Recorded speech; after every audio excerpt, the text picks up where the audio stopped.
Hi, I'm Bob Bailey, a learning specialist with Bright Cove. In this video, we'll see how to edit video properties for multiple videos. Video properties for a single video can easily be changed by clicking on a video title and then editing the property in the appropriate section.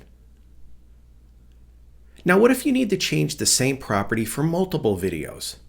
For example, maybe I want to tag my bird videos with the tag birds.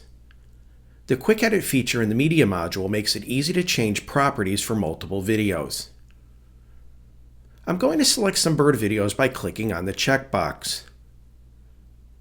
You can select multiple videos by clicking on the first one and then holding down the Shift key and then clicking on the last one. When the videos are selected, click on the Quick Edit button. For this example, I want to tag all these videos with birds, so I'll add birds in the Tags to Add field. To cancel changes made to a property, click Restore. Notice this can also be used to quickly remove all tags from these videos. You can see the other properties that can also be set. Note that when at least one video has values assigned to a property, Edit Mixed Value will be displayed.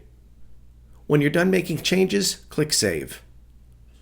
To close the Quick Edit panel, click the X or click the Quick Edit button again.